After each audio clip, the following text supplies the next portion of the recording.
So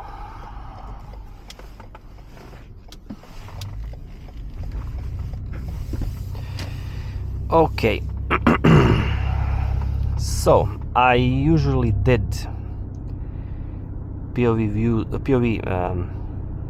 videos with my RC300h, and actually I sold my RC a couple of months ago, and I wanted to talk about a little bit about that car because it's a relatively rare car, and I wanted to talk about my experience with this car, the RC300h. So roughly 5 months ago I exchanged this car for another Lexus RX450h, plus I had to pay premium to get this. This is a luxury version, and I had a pre-facelift RC300h.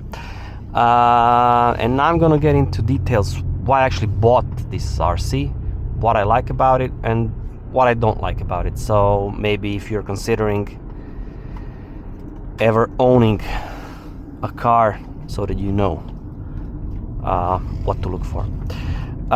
So I bought the car, the RC, a bit more than 2 years ago,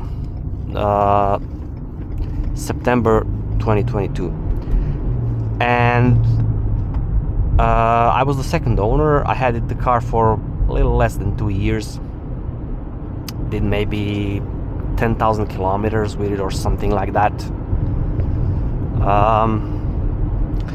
And I really like the car. I like the car for several reasons. First of all, I think it's a very rare car. Where I am, Central Eastern Europe, I saw maybe, if I'm not counting my car, I saw maybe 8 or 9 of them, and the car is already on the market for, let's say, 10 years or something like that. So and if you live in a big city, if you go from, I don't know, one place to another, you're gonna see a whole bunch of its competitors. And when I say competitors, first and foremost I mean the German trio. So Audi A5, the BMW 4 Series Coupe and the C-Class Coupe. And all of these cars are basically faster than the RC300h, at least the hybrid version. They're probably also considered more driver's cars and probably more agile, even though the RC also handles quite okay. But I don't know, personally to me the RC looks better. I really like the car. It also gets very good gas mileage, even though that's not the first idea what comes to your mind when you buy a 2+2 coupe. I liked it first and foremost because it's a rare exotic car. It made me feel good. I don't know how to explain that. When I get into the car, I felt good. That's it. And I don't consider myself as a special petrol head. I never owned any. That was actually my first vehicle that I ever owned. So pretty good way to start, I'd say.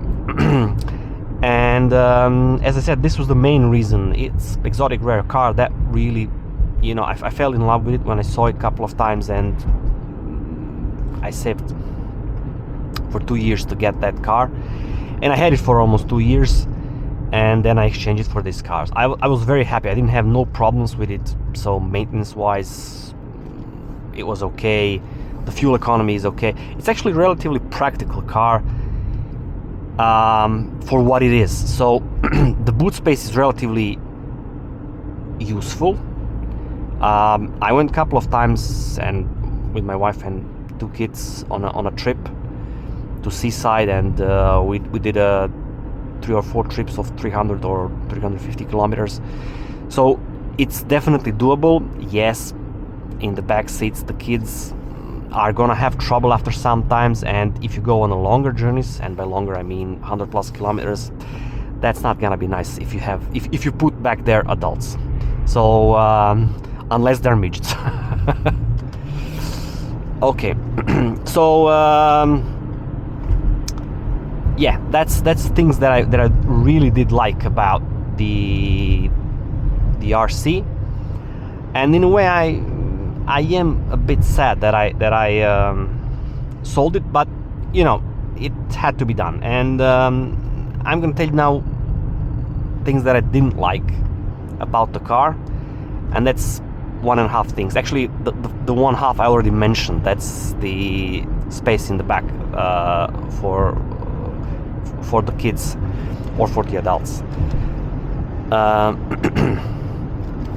So you got limited space there, and as I said, if you really plan to go on the longer trips, they're not gonna be comfortable back there. You can daily drive the car, no problem. The gas mileage, as I said, okay. I didn't daily drive mine because I do have a second car,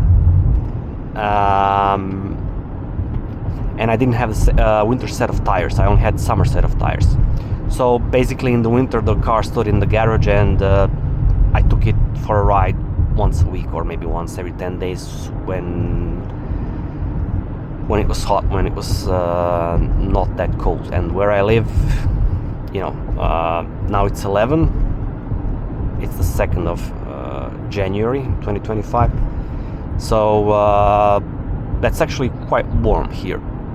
I took it for a spin whenever it was more than 5 degrees, and there was no snow, which was there from before. Okay, so yeah, the first thing is this space in the back seats. The second thing that I really didn't like, I didn't put a lot of kilometers, and in the winter seasons, and that was actually the main goal why I sold the car.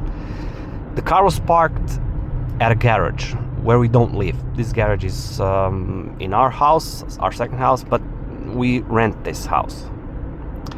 And the trouble is, we rent this house because of, well, income.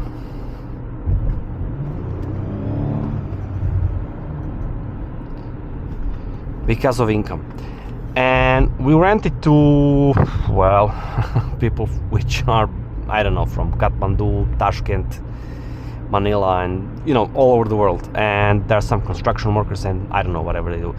But I found them, and as I said, it's parked there in the garage, and I found them basically sniffing around the car, which is something that I don't like. And since I don't live there, I cannot control what's happening there, and they sometimes go outside, or they have an option, of course, to go through the garage, because there's a lot of those guys out there. There's, I don't know, 15 of them. Some of them go through the door, some of them probably it's more convenient, or I don't know why they go outside through the garage doors. I don't want my car to be scratched, or if that's something, you know, as I said, they're construction workers, if they carry something falls on the car. That's not something that I like, and that I would feel really bad if something would happen then to the car. So this was the main reason why I actually had to sold the car. And as I was really happy with it, I decided to stay loyal to the brand, and I really have a high opinion about Lexus. As I said, didn't have any problems or any issues with my car. I exchanged it for this RX. So yeah, pretty much that's the story behind that. The other thing that I wanted to say, that was when I was thinking about buying the car, I also watched a lot of videos. There's not a lot of videos about this car, which is, I think, a shame. Was the CVT gearbox. It bugged me if I would be able to, you know,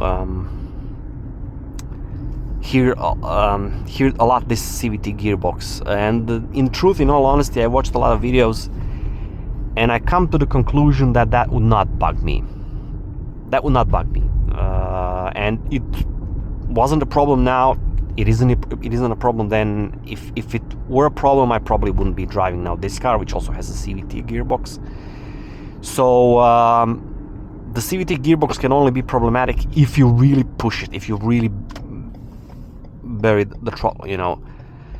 And if you do that constantly, well, then of course this is something that could annoy you, but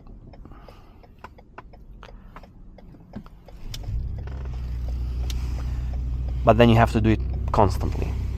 But in the end, if you do that, you're probably a type of driver for, you know, a German 3.0, honestly. So no, it didn't bug me. It doesn't bug me also now. I got used to it, and as long as you're cruising, and actually this car is that car is really meant for cruising. It's really a nice cruiser from A to B. I would recommend it, and actually maybe one day, if I get enough money and if you don't have the construction workers at the second place, then maybe I will buy myself a V8 version of that car.